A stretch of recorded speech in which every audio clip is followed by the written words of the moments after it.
Joel Farrell here. We are going to be talking about real estate. We are in Dallas, Texas with Tricia Gonzales, and we were at the Apothecary. We're going to be talking about the Dallas and Fort Worth markets, what's working, what's not.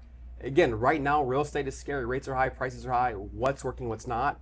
And I'm sitting with Tricia Gonzales, and we're going to be talking about first-time home buyers, talking about people who are winning and losing and maybe underwater, and talking about that younger Gen Z.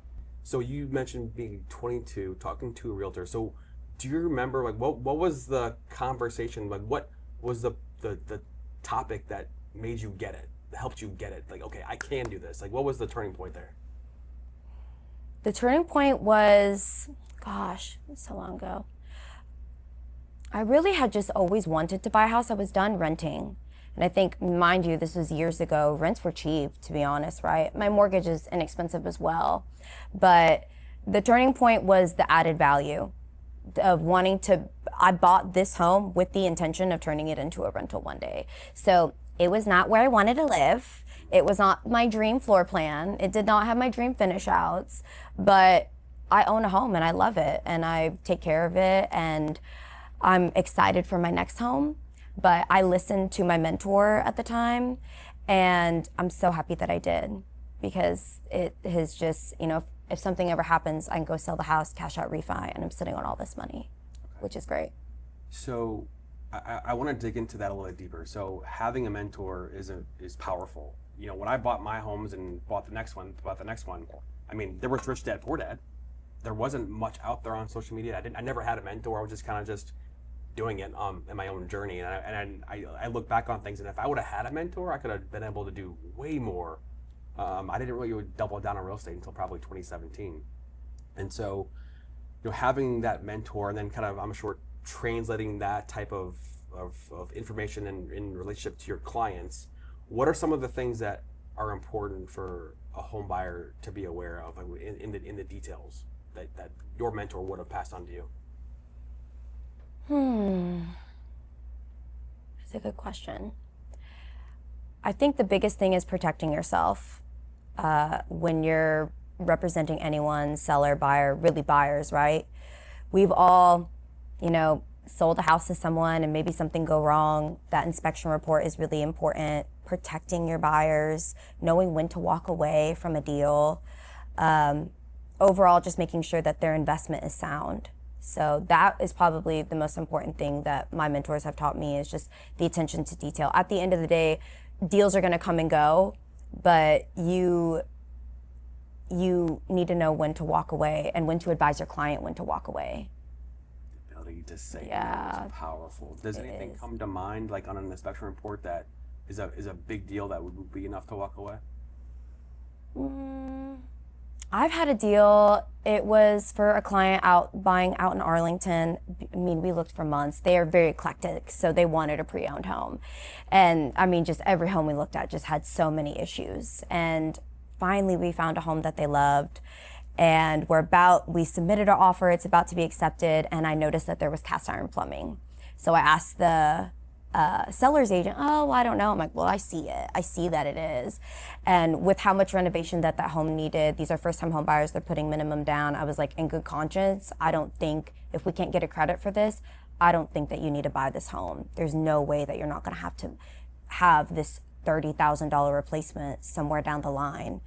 And that's what ended up happening. But we sold them a house and we got all the plumbing redone and they have brand new plumbing. So, but protecting your buyers is super important. Okay. That's how you get repeat business. 100%, yeah. We're talking about this pre interview here, talking about the ability to, you know, educate and not be too salesy. People can pick up that salesy vibe. For sure. The desperation. The markets, you know, I was talking to somebody about the median home sale price in 2021 in Dallas is like $490, and now it's like $410. But the data isn't always, you know, exactly what that means, because median price just means that that's the middle home of all the homes that are sold, not the average. And also, there are a lower amount of transactions that have happened this year than in years past. I think we're at all-time lows. So median home price isn't the full story. Because home prices going up or going down is just one metric. So Are you seeing people that bought maybe a couple years ago that are underwater now based on what's going on? So tell me about that. Yes, so a lot of people that purchased I think everyone was still on the high from 2021, and then the rates rocket back up in 2023, 22, and everyone was so eager to get in, and life happens. Sometimes people can't afford their mortgage, they separate, things of that nature, they lose their jobs, and there are a lot of sellers that are underwater right now, and it's hard. They're dealing with hardship, right? But it's always good to have someone that you can go to, trusted realtor, that can give you options of how can we get out of this property with the least amount of damage possible, from a monetary standpoint, from a credit standpoint, will I ever be able to buy a house again standpoint.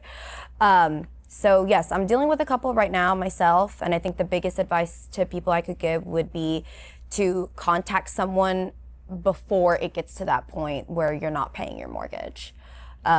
There's so many different ways to go about it. Obviously, most agents are going to tell you to hold on to the property. You don't have enough equity, right? You bought at the height of the market.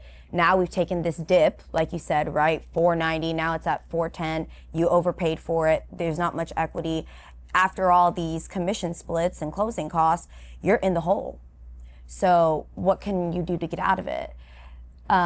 What I typically like to advise people to do is, if you can catch it soon enough, I think refinancing. At that time, what were rates? 8%? 7, Yeah, 7, 8. You will miss 2 monthly mortgages, maybe get your escrow account back, try to get back on your feet. And I feel like that's a good, maybe short-term solution to what could be a long-term problem, who knows. You could always do forbearance. And then sometimes I have advised my clients, just depending on their situation, to do a subject to. So basically, this company or this person's gonna take over the deed, but then you're still gonna carry that note. So you still have to go through all the proper channels, because that can be, you wanna obviously make sure that your client's protected. But, you do all these things to avoid foreclosure.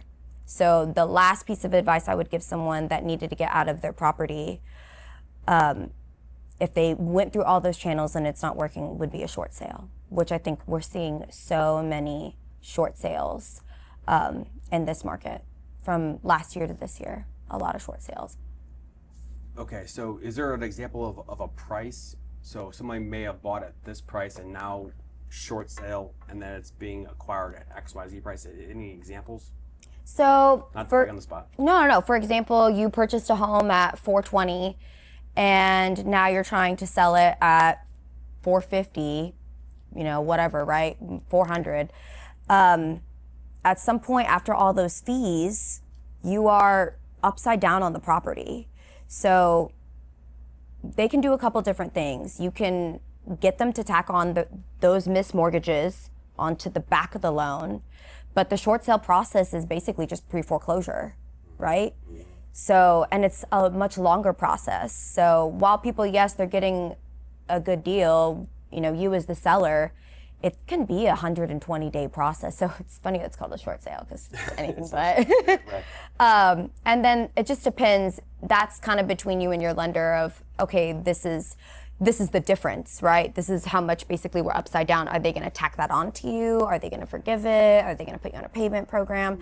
So, but the good thing about a short sale is that you will be able to buy again one day. You could have a short sale and buy in 2 years FHA. So if you foreclose, your credit, it's like last case scenario. You don't want to do it. But with the short sale, credit go down maybe 100, 150 points. But at the end of the day, if people love the property enough, I think sometimes people hear short sale and they're like, oh, it's all these cruddy properties. No, people will short sale a $600,000, $700,000 property. And I think in today's market, if you're selling and then you want to go buy, you're like, well, I'm cool with a short sale because I've still got to sell my house. So they'll accept my contingent offer. So in some ways, when it's not a hot market, it can almost be kind of beneficial for both parties.